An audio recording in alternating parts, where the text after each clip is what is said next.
महाग दराने आमच्या डोक्यावर विकत. या बाजारपेठेच्या जोरावर सुद्धा इंग्रज मोठा झालाय. तर इंग्रजाची आर्थिक बाजारपेठ थोडीशी डळमळीत करण्यासाठी परदेशी कापडाची होळी करायची आणि सगळ्यांना व्रत घ्यायला लावायचं. परदेशी वस्तू घेणार नाही, वापरणार नाही, परदेशीवर बहिष्कार. काय मौज आहे पहा. त्याही काळात ते करावं लागलं. स्वराज्यानंतर परत राजीव दीक्षितांना सुद्धा ते करावं लागलं. आपली स्मरणशक्ती फार तेज आहे. एकदा सांगून जमत नाही आणि कित्येक वेळेला स्वदेशी करणाऱ्याच्याच घरात परदेशी वस्तू सापडतात. तेव्हा आणखीन यातना होतात. ओठात एक आणि घरात एक. सावरकरांना खपलं नाही. त्यांनी परदेशी कापडाची होळी करण्याच्याच कालखंडात आपल्या नाशिकला जाऊन, घरी जाऊन, घरामध्ये असलेल्या सगळ्या परदेशी बरण्या, त्यातले साहित्य दुसऱ्या बरणीमध्ये काढून घेऊन मग फोडल्या. हे सगळं सांगणं आवश्यक आहे. का आमच्याकडे फोडायला तयार आहे. ते लोणचं वायाने घालवायचं. ते आपल्या देशी भांड्यामध्ये घेऊन परदेशी बरण्या फोडल्या. आपली वहिनी, आपली बायको, आपले भाऊ, त्यानं हे सगळं सांगितलं की मी अशी अशी हे होळी करणार आहे. शाबास पोरा. आता एक आक्षेप आणि दुसरं खंडन.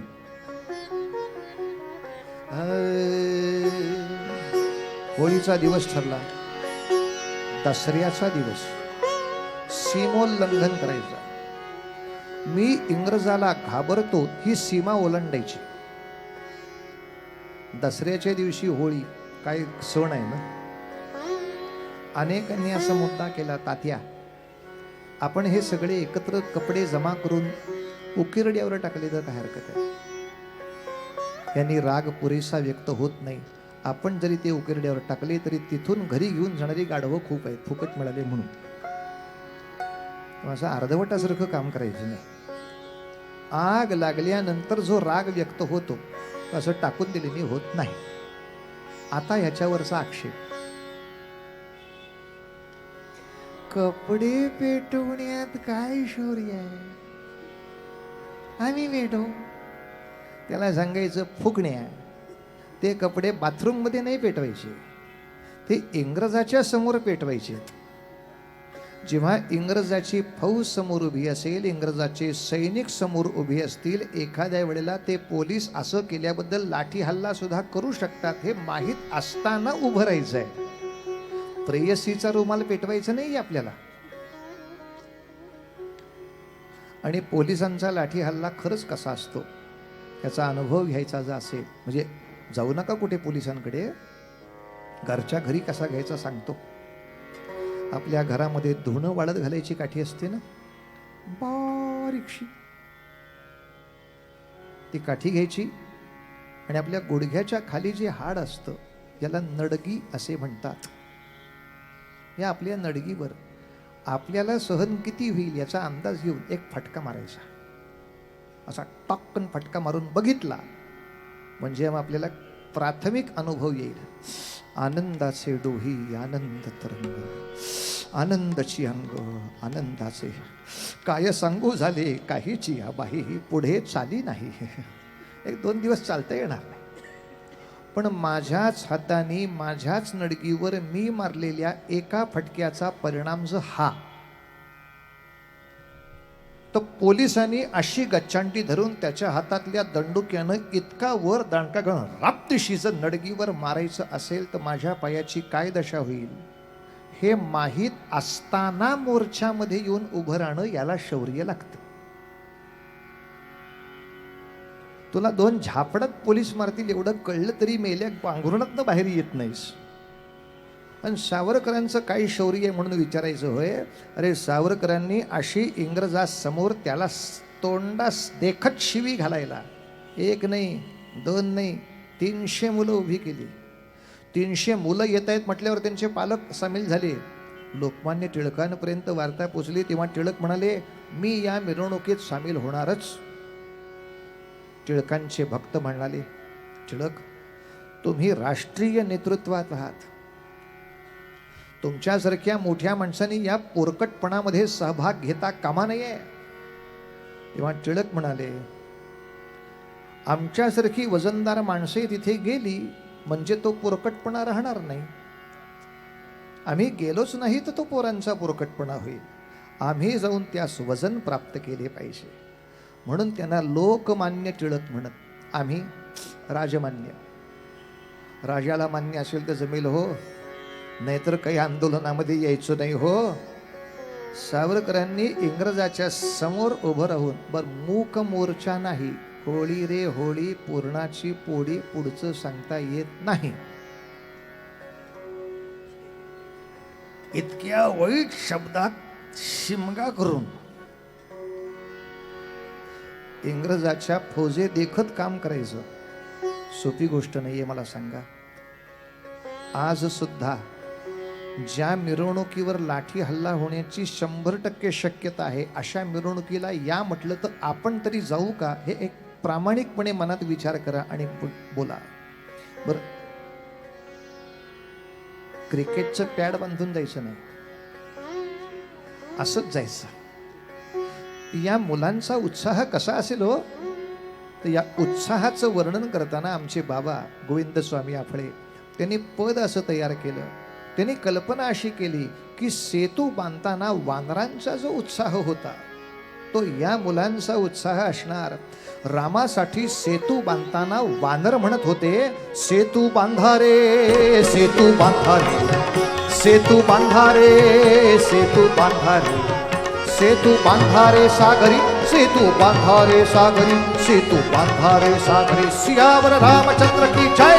सेतू बांधा रे सेतू बांधा रे. आपल्याला काय करायचंय? होळी करायची आहे. होळी मांडा रे होळी मांडा रे होळी मांडा रे होळी मांडा रे हे होळी मांडा रे साजरी होळी मांडा रे साजरी होळी मांडा रे साजरी. प्रभूवर लोकमान्य की जय. होळी मांडा रे होळी मांडा रे होळी मांडा रे होळी मांडा रे.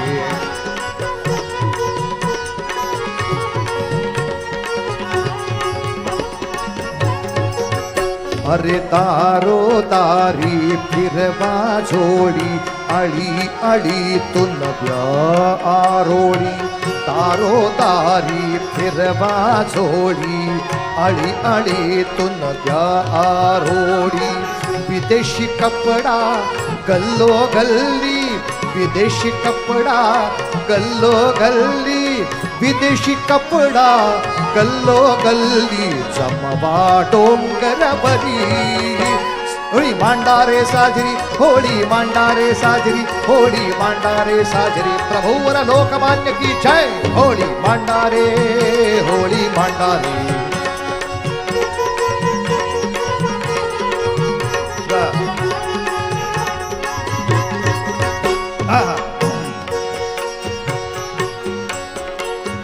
पहिली होळी पहिली सलामी प्रकाश जाईल दूर पश्चिमी. पहिली होळी पहिली सलामी प्रकाश जाईल दूर पश्चिमी. साहेबाला दिसेल जळता साहेबाला दिसेल जळता द्वेषाग्नी किती उरी. होळी मांडा रे साजरी होळी मांडा रे साजरी होळी मांडा रे साजरी. प्रभूवर लोकमान्य की जय. होळी मांडा रे होळी मांडा रे.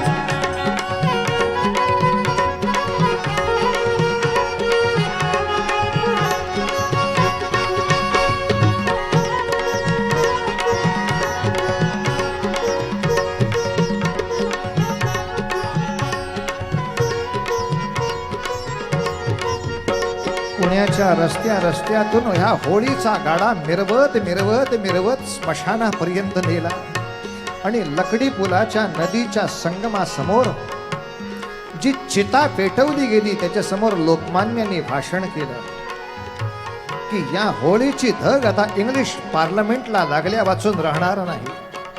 आज इंग्रजाला समजेल आम्हा तरुणांचं बळ कमी आहे म्हणून फक्त कपडेच पेटले आहेत. सुज्ञास अधिक सांगणे न लगे. अर्थात ही होळी केल्याबद्दल सावरकरांना महाविद्यालयाने सुद्धा दंड ठोठावला. किती? 10 रुपये. जुन्या काळात 10 रुपये खूप मोठे होते. सावरकरांच्या सगळ्या मित्रांनी पैसे गोळा केले आणि गोळा करता करता करता त्याची रक्कम 100 रुपयापेक्षा जास्त झाली. 10 रुपये तर भरलेच, उरलेल्या 90चं काय करायचं? पार्टी. त्याग शिकवायला माणसं उभी आहेत. लोकमान्य टिळकांनी मराठी माणसांनी, हिंदुस्थानी माणसांनी व्यापारात पुढे गेलं पाहिजे म्हणून नवे नवे कारखाने उभे करण्यासाठी पैसा फंड उभा केला होता. आपल्याच घरातल्या एकेका पैशाला एकत्र करून हिंदुस्थानी माणसं अतिशय मोठी उद्योगपती व्हावीत यासाठी खूप मोठा यत्न उभा केला होता. त्या टिळकांच्या पैशा फंडामध्ये सगळे पैसे दिले अशी मुलं. थोडं पुढे जाऊया. सावरकरांचं ते नेतृत्व बघून टिळकांना मोठा आनंद झाला आणि टिळकांनी फक्त एकच इच्छा व्यक्त केली. सावरकर, आपण BA होत हो, पुढे LLBचंही शिक्षण घेता. तुमची हुशारी पाहता LLBची परीक्षा उत्तीर्ण झाल्यानंतर तुम्ही जर वकिलीचं कार्यालय थाटलं तर आयुष्यात तुमच्या कुटुंबाला कमी काही पडायचं नाही. पण असं सगळं असताना सुद्धा वाटतं की तुमच्यासारखा देशभक्त जर भारतातच राहिला तर आपली या देशाची वकिली परदेशात कोण करणार? सावरकर, तुमचं वय 22 वर्षाचं आहे. तरुण असलेली पत्नी आणि तुम्हाला झालेला पुत्र या सगळ्यांचा मोह दूर करून तुम्ही परदेशात जाऊ शकाल? जर परदेशामध्ये गेलात तर आपण भारताला शस्त्र सज्ज करू शकता. इंग्रजाशी युद्ध करायचंय ते नुसतं मनाने करता येणार नाही, त्यासाठी अत्याधुनिक शस्त्राची गरज लागणार आहे. इंग्रज भारतीयांना शस्त्र कधीच प्राप्त करू देणार नाही. निर्मिती तर सोडा, शिकायचीही इथे सवलत नाही. अशा वेळेला मार्ग एकच आहे. परदेशात जाऊन आपण जर शस्त्र शिकलात, आपण जर ते भारतात पाठवलं आणि भारतातली नवयुवकांची पिढी जर शस्त्रसज्ज झाली तर इंग्रजाशी युद्ध सोपे जाणार. मात्र यापैकी कोणताही प्रयत्न करताना आपण अडकलात तर एक जन्मठेप अथवा फाशी या 2च शिक्षांमध्ये आपली गणना होईल. 22 वर्षाच्या मुलाला फाशी जाण्यासाठी जा असं म्हणणं मलाही त्रासदायक आहे, पण आज पर्याय नाहीये.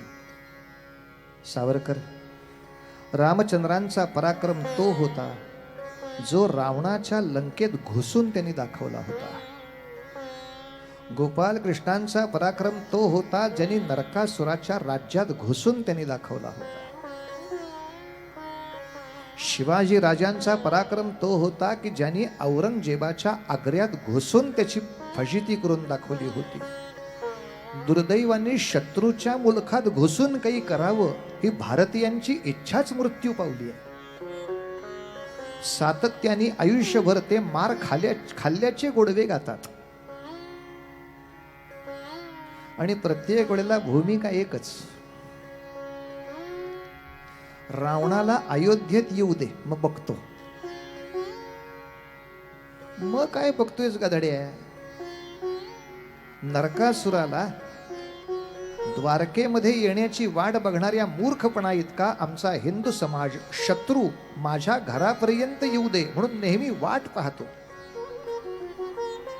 छत्रपती शिवराय आणि पुढे धर्मवीर संभाजी राजे या 2 लोकांनीच पहिल्यांदा अशी सुरुवात केली की आक्रमण हे सुद्धा एका प्रकाराने युद्धाचं प्रशिक्षणच असतं. या दृष्टीनं नुसता डिफेन्स नाही, नुसता प्रतिकार नाही, वेळ प्रसंगी शत्रूच्या मुलखात जाऊन त्याच्या अंगावर आक्रमण करून दाखवणं ही धमकच आमच्या अंगात नाही. मी समोरच्याचा हात धरला एवढेच कौतुक, कानफटात का नाही लावलीस? आणि ते सुद्धा हात धरला म्हणजे तो माझ्या गल्लीत होता म्हणून. त्याच्या गल्लीत घुसून 2 फटके लावून दाखव बरं. तसं सावरकर भारतामध्ये टिवटिव उड्या खूप मारता येतील. लंडन मध्ये घुसायचं, आणि इंग्रजाच्या विरोधामध्ये आंदोलन उभं करून दाखवायचं ही दैवी शक्ती तुम्ही प्रगट करू शकाल असं मला वाटतं. मात्र तिथे मी पिस्तूल शिकायला चाललोय असं पोरकटासारखं सांगून जाता येणार नाही. तर आपण LLB आहात, कायद्याची याच्या पुढची पदवी असते बॅरिस्टर. ही बॅरिस्टर होण्यासाठी मला लंडनला जायचंय असा आपण अर्ज करा. तुम्हाला लंडनकडून शिष्यवृत्ती कशी मिळेल याची शिफारस मी करतो. शिफारस मिळेल, निवासस्थानही लंडनमध्ये मिळेल.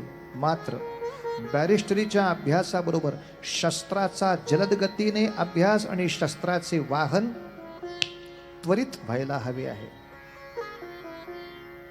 पहा बरे, आणि सावरकर त्यांच्या आत्मचरित्रात असं लिहितात, मी हा हेतू घरच्यांना सांगितला, पत्नीचा निरोप घेतला, मुलाचा निरोप घेतला, थोरल्या भावाचा निरोप घेतला, वहिनीचा निरोप घेतला, धाकट्या भावाचा निरोप घेतला. आणि हा निरोप घेऊन जाता जाता जाता सावरकर लिहितात, त्यांची अवस्था एखाद्या ध्वजासारखी झाली होती. त्यांचं ध्येय काठीसारखं त्यांना पुढे नेत होतं, पण मनाची दोन टोकं मात्र कापडाच्या टोकासारखी मागे मागे मागे घराकडे ओढत होती.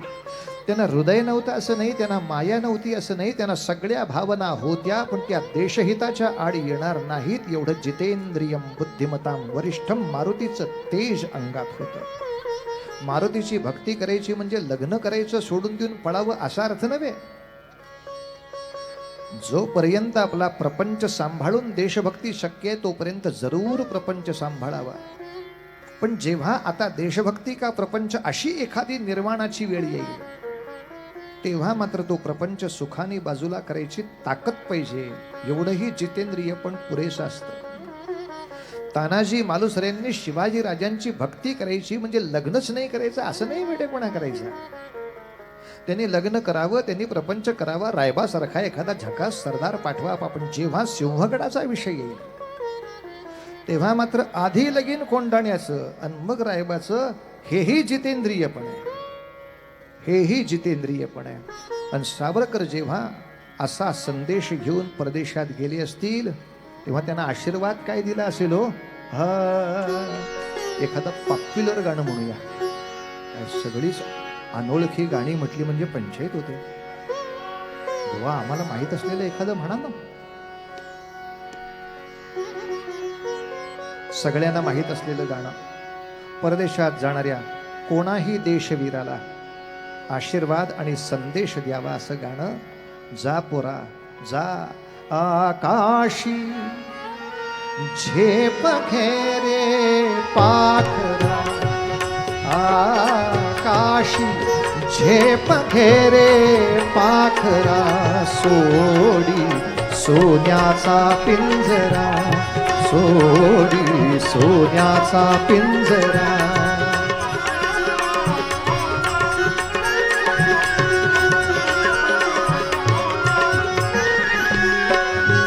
तुझ भवती वैभव माया, फळरसाळ मिळते खाया. तुझ भवती वैभव माया, फळरसाळ मिळते खाया. सुख लोलुप होईल काया, सुख लोलुप होईल काया. हा कुठ बरबिड्या घेसी आसरा, सोडी सोन्याचा पिंजरा, सोडी सोन्याचा पिंजरा.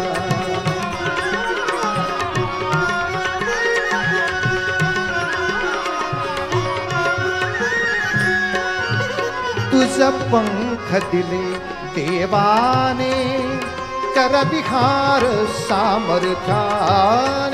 तुझ पंख दिले देवाने, कर विहार सामर्थ्याने. दरी डोंगर हिरवीराने, दरी डोंगर हिरवीराने. जा ओलांडून या सरिता सागरा, सोडी सोन्याचा पिंजरा, सोडी सोन्याचा पिंजरा.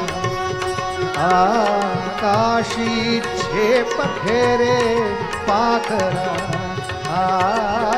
काशी झेप घेरे पाखरा सोडी सोन्याचा पिंजरा सोडी सोन्याचा पिंजरा सोडी सोन्याचा महारुद्र हनुमान की जय. वयाच्या 23व्या वर्षी सावरकर लंडनला पोचले. मी वय का सांगतोय, महत्वाचं आहे ना ते. आपल्या आसपास 23 वयाची माणसं बघा, 22 बघा, 21 बघा, 24 बघा, गद्धे 25. यांच्यामध्ये देशहिताची चर्चा सुद्धा एखाद्या वेळी नसते. यो काय मायकल जॅक्सन नाचलाय, तू नाच. आणि साधारणतः आपलं सगळं नृत्य म्हणजे विजारीमध्ये एखादं प्राणी गेल्यासारखं आणि असं भूतानी झपटल्यासारखं नाच करायला मैदानभर महाविद्यालयीन मुलं असतात असे बघितले. तो काय ते पॉपचे कार्यक्रम काय होतात, पॉप ढॉप ठॉप फॉप.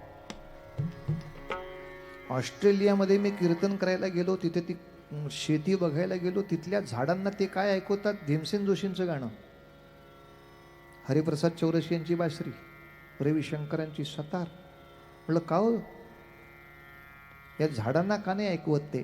ढाक ठिश फाश फूश फडाकडू फडून काय मांजराची मेल्यासारखी आवाज काढतात देऊळ आणि त्याच्यामध्ये, हे का नाही ऐकवत? तो शेतकरी म्हटला, असलं संगीत ऐकवलं की वाड खुंटते. शाण्यात ज्यांनी वाड खुंटते ते सगळं टाकलं भारतात आमच्या मडक्यावर, आणि जे चांगलं आहे ते सगळं घेऊन गेलं. होय रे तिकडे, आपलं भारतीय संगीत ऐकायला पण देत नाही तो. वयाच्या 21, 22, 23, 24 या वर्षी मी देशासाठी काही करीन हा विचारही मनात येत नाही. किंबहुना 25ला अतिक्या खंडाला या सगळ्या मुद्द्यापर्यंत आपला मुद्देमाल आलेला असतो. म्हणून वय फार महत्वाचं आहे बाबांनो. वयाच्या 23व्या वर्षी हा मुलगा LLBची परीक्षा उत्तीर्ण होऊन तिथे पोचला. मुद्दाम सांगायचं कारण हे आहे की घरामध्ये काही उद्योग नव्हताच, घरच्यांनी हाकलूनच दिला होता. अनायसे मोर्चात गेलो आणि देशभक्त म्हणून पदवी मिळाली असं नाही झालेलं. जो बुद्धिवान होता, जो घरच्यांना हवा होता, आपला प्रपंच उत्कृष्ट चालवता येईल अशी ज्याच्यामध्ये पूर्ण गुणवत्ता होती, जो घरामध्ये सगळ्यांना मित्रांनाही हवासा होता, तरी सुद्धा मी देशाला अधिक हवा आहे म्हणून बाकी सगळे सुखाचे मोह बाजूला सोडून 23व्या वर्षी पोरगा इंग्लंडमध्ये जातो. आणि सावरकर लंडनला पोचले. हे दुसऱ्याच आठवड्यात पार्लमेंटला कळतं. कसं? कारण सावरकर नावाची वस्तू ही वादळच आहे. त्यांची निवास व्यवस्था जिथे केली होती त्या इमारतीचं नाव होतं इंडिया हाऊस. आल्याबरोबर त्यांनी चौकशी केली. याचे मालक श्यामजी कृष्ण वर्मांची भेट घेतली. हाऊस का लिहिलंय? मग काय लिहायचं? भारत भवन. काय आहे भारत म्हणायला इंग्लिश लोकांना प्रश्न पडतो. र हा उच्चारच नाहीये. ऑर तोंडात बर्फ ठेवून म्हणायचा ऑर.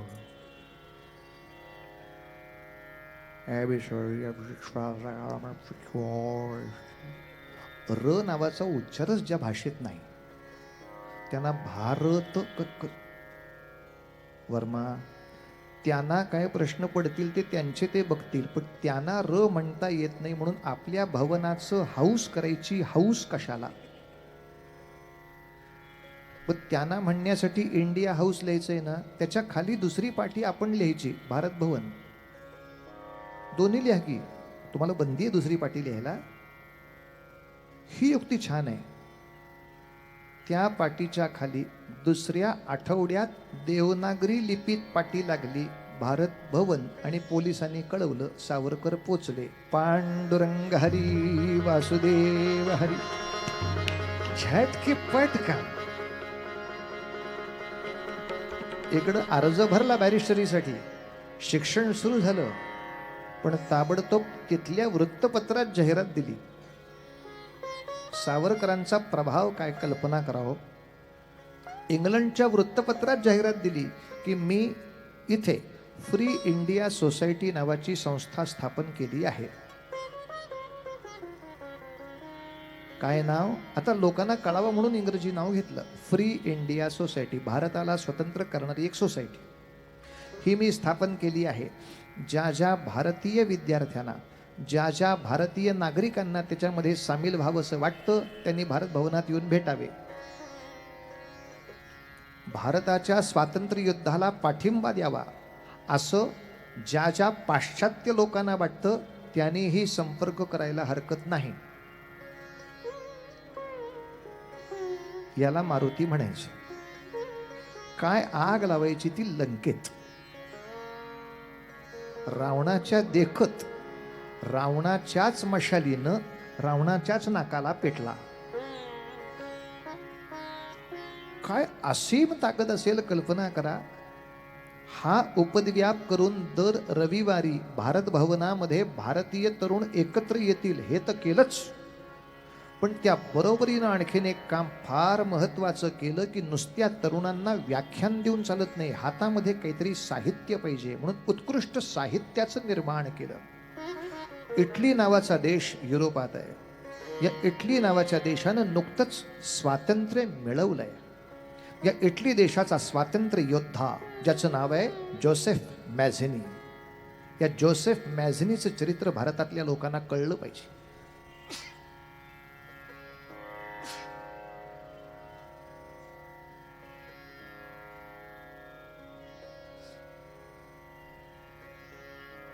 यासाठी जोसेफ मॅझिनीच्या पुस्तकाचं लेखन केलं, इंग्रजी, हिंदी, मराठी.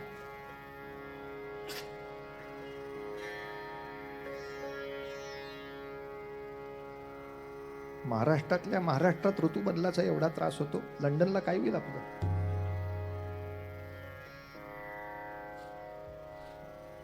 त्यासाठी त्यांचे आशीर्वादच पाहिजे. तो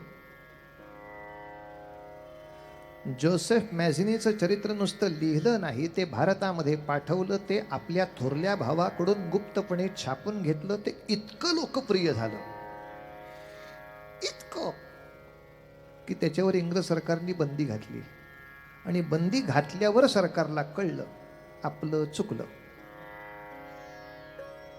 का? बंदी घातल्यामुळे ते जास्त खपलं. बंदी घालण्यासारखं आहे काय म्हणून जास्त वाचलं गेलं. पण तेव्हा इंग्रज सरकारने ठरवलं याच्यानंतर सावरकर लिहिल त्या पुस्तकावर प्रकाशना आधीच बंदी घालायची. सावरकरांनी दुसऱ्या पुस्तकाचं लेखन असं केलंय, इंग्लंडमध्ये, लंडनमध्ये आपल्या 1857च्या युद्धाची टिंगल केली जायची. आपण 10 मे हा जो स्वातंत्र्य दिन मानतो, त्याच दिवशी मुद्दाम लंडनच्या चौकामध्ये किंवा पटांगणामध्ये मेळावा भरायचा. त्यामध्ये नानासाहेब पेशवे, बहादूर शाह जफर यांची सोंग आणली जायची. त्यानं मुद्दाम तोफेच्या खोटं तोंडी उभं करायचं आणि त्या खोट्या तोफेचा खोटा बंबार करून ते असे लोळत आहेत, तडफडत आहेत आणि मग सगळे इंग्लिश लोक हॅ हॅ हॅ हॅ करून टाळ्या वाजवत आहेत. असले तमाशे चालले होते. आमच्यासारखा माणूस असता तर एवढंच म्हटलं असता, आता काय त्यांचाच देश आहे तो, दे कॅन डू. काय कॅन डू? सावरकरांनी ताबडतोब ग्रंथपालाला विचारलं, 1857चा इतिहास तुमच्याच लोकांनी लिहिलेली पुस्तकं कुठे आहे? ते म्हणले हे ग्रंथालय घ्या. त्या ग्रंथालयाचा आधार घेतला आणि जवळजवळ छापील 400 पृष्ठांचं दुसरं पुस्तक लिहून काढलं. 1857चे स्वातंत्र्य समर. बंड नाही, गुंडगिरी नाही, सैनिकांचा उठाव नाही, स्वातंत्र्यासाठी झालेलं एक पवित्र रणांगण या पद्धतीचं पुस्तक लिहिलं. इंग्रजीमध्ये सुद्धा भाषांतरित केलं. पुन्हा थोरल्या भावाच्या आधाराने छापून काढलं आणि भारतापासून अमेरिका, लंडन इतकंच नव्हे तर फ्रान्स, इटलीपर्यंत पुस्तकाचा प्रसार झाला. या 1857च्या पुस्तकाचं एक भाग्य असं आहे की पुढे त्याच पुस्तकाचं पंजाबी भाषेतलं रूपांतर करून आपल्या सगळ्या कार्यकर्त्यांना द्यावं म्हणून याचे पंजाबी गुरुमुखी भाषेतल्या आवृत्तीचे प्रकाशक स्वतः भगतसिंग होते. आणि बंगाली आणि इंग्रजी आवृत्ती करून आझाद हिंद फौजेमधल्या प्रत्येकानं हे पुस्तक वाचलं पाहिजे म्हणून आझाद हिंद फौजेच्या प्रत्येक सैनिकाला हे पुस्तक देणारे दुसरे प्रकाशक सुभाषचंद्र बोस होते. इतकं भाग्य मिळालेलं पुस्तक आहे 1857चं स्वातंत्र्य समारंभ. फार फार दुर्मिळ भाग्य असतात महाराज. ही कल्पना करा किती अवघड काम असेल. पुस्तक तर लिहिलं पण 1857च्या युद्धाचा स्मृती दिन लंडन मध्ये साजरा करायचा. तुम्हाला काही उद्योग नाहीत का? इथं आमच्या देशात आम्हीच मिळवलेल्या विजयाचा कारगिल विजय दिन सगळ्या शाळेत साजरा होत नाही. भारताच्याच सैन्याने मिळवलेल्या 1965च्या पाकिस्तान विजयाचा विजय दिन आमच्या महाविद्यालयात होत नाही. 72च्या युद्धामध्ये बांगलादेशाच्या बरोबर झालेल्या अत्यंत चांगल्या धुमश्चक्रीमध्ये आपण विजय प्राप्त केला. याची आठवण इतिहासाच्या मास्तूरला सुद्धा नाही. आपल्याला आठवण फक्त ढोंगणावर मार खाल्ल्यानंतर मेणबत्त्या घेऊन काढलेल्या यात्रा तेवढ्याच. अरे पण माझ्या देशात मीच मिळवलेल्या विजयाचा तुम्हाला जर डाटा कलेक्ट करायचा असेल तर करा ना. की आत्ता कारगिल खूप लांब राहिलं. 26/11चा भारतावरती झालेला हल्ला आमच्या सैनिकांनी जो परतवून लावला तो परतवून लावल्याच्या दिवसाची तरी स्मृती किती महाविद्यालयाने केली. 26/11च्या सगळ्या वीरांना श्रद्धांजली अर्पण करायचे कार्यक्रम किती शाळांमध्ये झाले. आमच्या पराभवाचे गोडवे सतत गायले जातात. आम्ही केलेल्या पराक्रमाच्या कथा कधी ऐकवायच्या पोरांना. कल्पना करा आपण मिळवलेल्या विजयाचा सण आपण भारतात साजरा करत नाही तो भारताने केलेल्या युद्धाचा सण परदेशात करणं आणि ते सुद्धा इंग्लंडच्याच समोर करणं. म्हणजे मीच 50 वर्षापूर्वी माझ्या पूर्वजांनी तुमच्या पूर्वजांच्या तंगडीत तंगडी घालून तुम्हाला पाडलं होतं आणि त्यात तुमचं नाक मस्त फुटलं होतं. याचा स्मृतिदिन तुमच्याच घरात साजरा करतो. आणि या साजऱ्या करण्याला इंग्लंड काहीही करू शकलं नाही. हे जगासमोर सावरकरांचं सामर्थ्य सिद्ध झालं आणि इंग्लंडचा दुबळेपणा सिद्ध झाला. तुमच्या देशाविरुद्ध पुकारलेल्या युद्धाचा स्मृतिदिन तुमच्या देशात चाललाय. स्मृतिदिन झाला. त्या स्मृतिदिनाच्या अशा काय म्हणायचं त्याला छातीवरचे बिल्ले केले आणि सगळ्या भारतीय तरुणांनी ते छातीवर बिल्ले लावून महाविद्यालयांमध्ये प्रवेश केला. ती बाकीची मुलं विचारायची हे कशासाठी आहे. भारताच्या युद्धाचं स्मृतिचिन्ह आहे. इंग्लंड विरुद्धच्या युद्धाचं स्मृतिचिन्ह आहे. ते आम्ही आमच्या छातीवर इंग्लंडमध्ये मिरवून दाखवू. काय मौज आहे ने. आणि अशा सगळ्या स्वातंत्र्याच्या आणि स्वराज्याच्या स्वाभिमानांनी पेटलेल्या मुलांसाठी सावरकरांनी वाङ्मयाच्या बरोबरच काव्य वाङ्मय सुद्धा वापरलं. एक त्यांची कविता ऐकवतो. परदेशात गेल्यानंतर खूप आपल्याकडे कविता होतात ना, हमें प्यारा हिंदुस्तान है वगैरे, त्या पद्धतीची सावरकरांची कविता आहे. सकल जगामधि छान अमुचा, सकल जगामधि छान अमुचा, प्रियकर हिंदुस्तान. सकल जगामधि छान अमुचा, प्रियकर हिंदुस्तान अमुचा सुंदर हिंदुस्तान.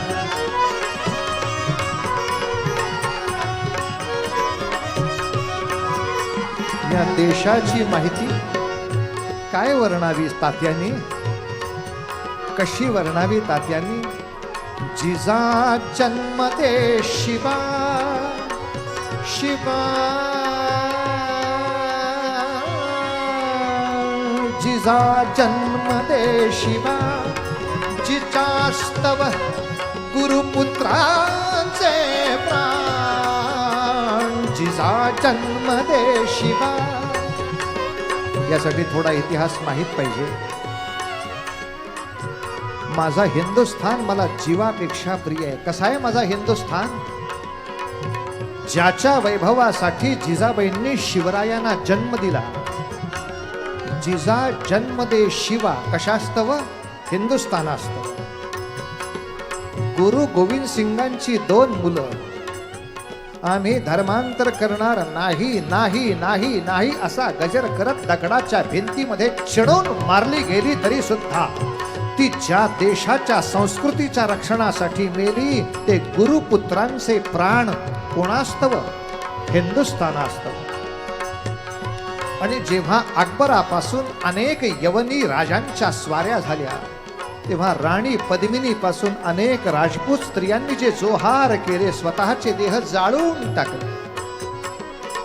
एखादा दुधानी न्हाण करतो, आंघोळ करतो. एखादा अत्तराने न्हाण करतो, आंघोळ करतो.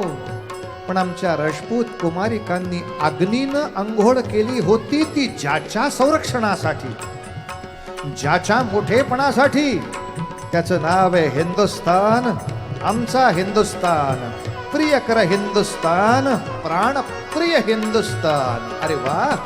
जिजा जन्म दे शिवा, जिचास्तव गुरुपुत्रांचे प्राण, जिचास्तव चित्या कुमारिकासी, जिचास्तव चित्या कुमारिकासी, दिस्तवात ये न्हाण आमुचा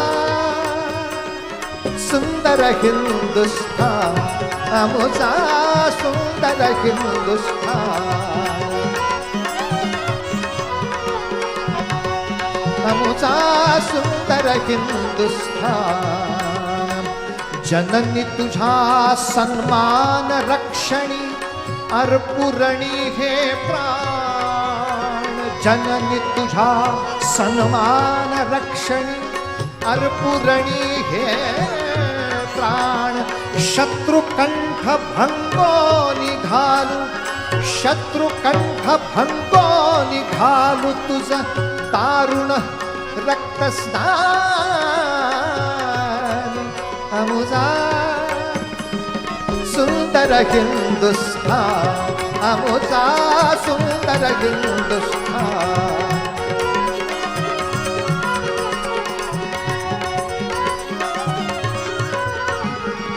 भारत माता की. भारताच्या जयघोषाचा जयनाथ लंडन मध्ये घुमलेला. वा रे वा. पण आपण ज्या कामासाठी गेलो होतो त्याचं काय झालं? सावरकरांची गती सांगतो काय आहे. इंग्लिश पोलिसांची दृष्टी नाही तर इंग्लिश पोलिसांच्या कानाची सुद्धा अंतर चुकवून सावरकरांनी माहिती काढली शस्त्र कुठे सापडेल आणि शस्त्र कुठे निर्माण करता येईल. माहिती गोळा करता करता लक्षात आलं की इंग्लंडमध्ये ते शक्य नाही आहे, पण त्याच्या शेजारी चिकटून आगगाडीने सुद्धा जाता येईल असा फ्रान्स नावाचा देश आहे. या फ्रान्स देशामध्ये काही रशियन क्रांतिकारक आहेत जे गुप्तपणे शस्त्र शिकवतात. अशा वेळेला सावरकरांनी आपल्या अंतर्गत वर्तुळाची बैठक घेतली. त्या मित्रांना सांगितलं, बाबांनो आपल्याला शस्त्र ताबडतोब प्राप्त करायचं आहे, फ्रान्समध्ये जाऊन बॉम्ब शिकायचा आहे. कोण जाईल? दिवाळीचा बॉम्ब नाही. जो करता करता जर चूक झाली तर आयुष्याचं अपंगपण किंवा मृत्यू येऊ शकतो. मृत्यूपत्र करायचं आणि निघायचं. बुंदीचे लाडू करायचे नाहीयेत. अय्या वळायला जमलाच नाही, चिक्की करून टाकू. इतकं सोपं नाहीये महाराज. स्फोटकाशी खेळ करणं, जो स्वतःच्या जीवावर आईसाठी उदार होऊ शकतो, अशाच वीराची ती कामं असतात. कोण जाणार फ्रान्सला? तिघा लोकांची नेमणूक झाली. एक महाराष्ट्राकडून पांडुरंग महादेव बापट, ज्यांना आपण पुढच्या काळात सेनापती बापट म्हणतो ते.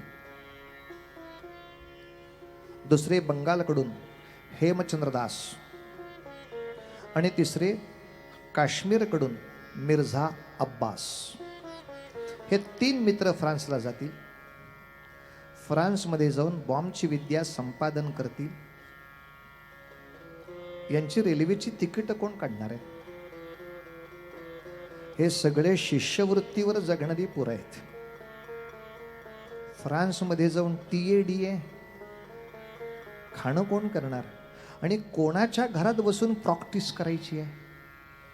कारण ज्याचं घर असेल त्याच्या सातबाऱ्यावर त्याचं नाव गेलं असणार आहे, कारण हे कधीही उडू शकतं आता घर प्रॅक्टिसमध्ये. तर अशा कोण आहेत तिथे? यांचंही नाव माहिती पाहिजे. क्रांतिकारकांचा असा खर्च आणि त्यांच्या साहसासाठी आपली वास्तू उपलब्ध करणाऱ्या त्या काळातल्या महान पारशी विदुषी होत्या, ज्यांचं नाव होतं मॅडम कामा.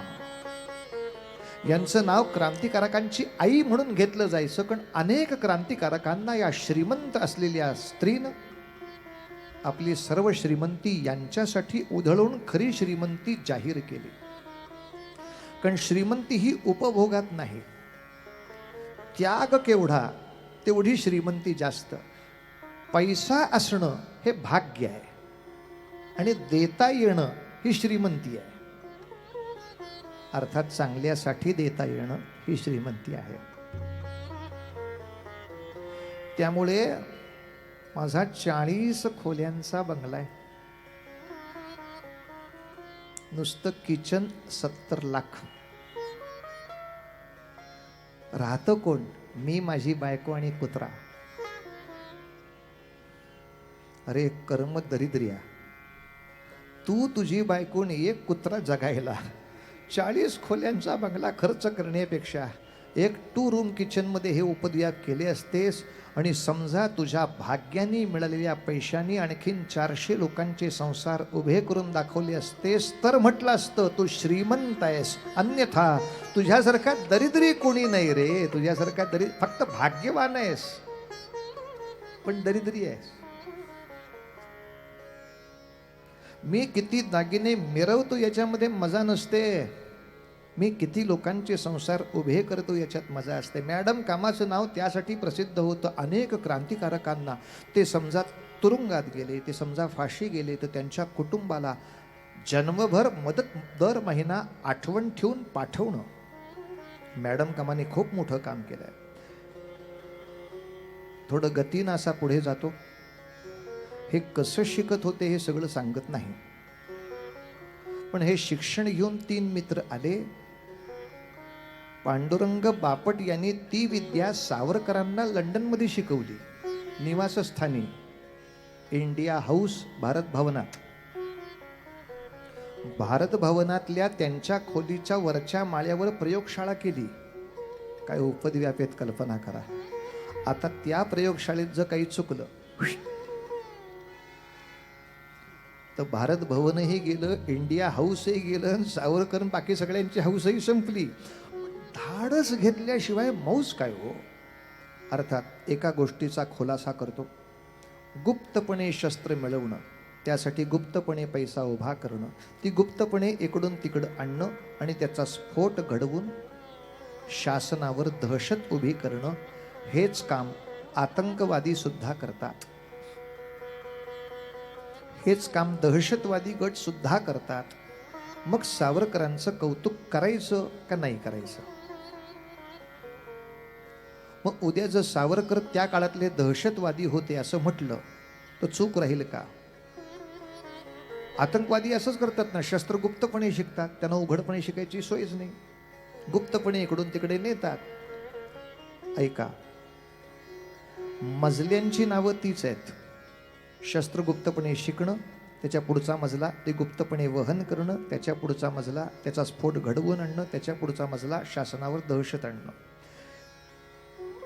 या मंदिराचा पाया काय आहे आणि कळस काय आहे याच्यावर ठरवायचं हे मंदिर आहे का गुत्ता आहे. जेव्हा याचा पाया न्याय असतो तेव्हा हेच सगळे मजले पवित्र होतात, आणि जेव्हा ह्याचा पाया अन्याय असतो तेव्हा हे मजले अधर्म होतात. मंदिराचा पाया काय तो लक्षात घेतला पाहिजे. आणि एक छोटासा फरक सांगतो जो मनात पक्का ठेवा आणि पुढच्याही पिढ्यांना सांगा. मुलं हे नक्की विचारतील, तुम्हाला शंका नाही येणार, मुलांना शंका येणार आहे. आतंकवाद आणि क्रांतिकारकांचं हे कृत्य यात फरक काय, तर फरक सांगता आला पाहिजे. आतंकवादी निरपराध लोकांना मारून पराक्रम दाखवतात आणि क्रांतिकारक फक्त गुन्हेगाराला शिक्षा करून पराक्रम दाखवतात. रँड अत्याचार करताना सर्वसामान्य सगळ्यांवर करतो आणि चाफेकर गोळी घालताना फक्त रँडला मारतात. अलीकडचं उदाहरण घ्यायचं झालं तर जेव्हा 26/11चा हल्ला करण्यासाठी कसाब येतो त्याच्याबरोबर आणखीन काही लोक येतात, ते सगळे अंधाधुंद गोळीबार करतात, रेल्वे स्टेशनवर गोळीबार करतात. याच्यामध्ये फक्त हिंदू नसतात मारले जाणारे, त्यात मुसलमानही मरतात, ख्रिश्चनही मरतात, शीखही मरतात, पारशीही मरतात, ज्यूही मरतात, परदेशीही मरतात. कोणी का मरेना, दिसेल त्याला मारून टाकणं हा कसाबचा पराक्रम आहे. आणि असा वेडेपणा करणाऱ्याला पकडण्यासाठी प्राण देईन हा तुकाराम ओंबाळ्यांचा हौतात्म्य आहे. हो, उद्या त्यांच्यावर सुद्धा आमच्या सैनिकांनी गोळ्याच घातल्या म्हणजे मग आपल्याकडे कसं म्हणणार टॉक शो मध्ये, त्यांनीही गोळ्याच घातल्या, यांनीही गोळ्याच घातल्या नाही का. म्हणजे ही माणसं दहशतवादी म्हणावी लागतील. खरंच असं बोलणारी माणसं बघितली ना की वाटतं ह्यांच्या ढोण्यात कोण गोळ्या का नाही घालत कधी. कशासाठी हे मूर्खासारखं बोलणाऱ्या माणसांना प्रसिद्धी मिळते तेच कळत नाही.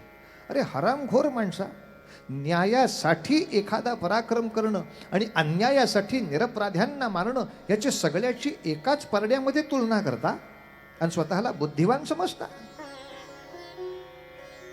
दुर्दैवाने हा सगळा प्रयोग आपण नीट केला पाहिजे. कारण आजही केंद्राकडून येणाऱ्या काही पुस्तकांमध्ये हा उल्लेख आहे की भगतसिंग, सुभाष बाबू आणि सावरकर हे इंग्रजाच्या काळातले दहशतवादी गटांचे नेते होते असा उल्लेख आहे.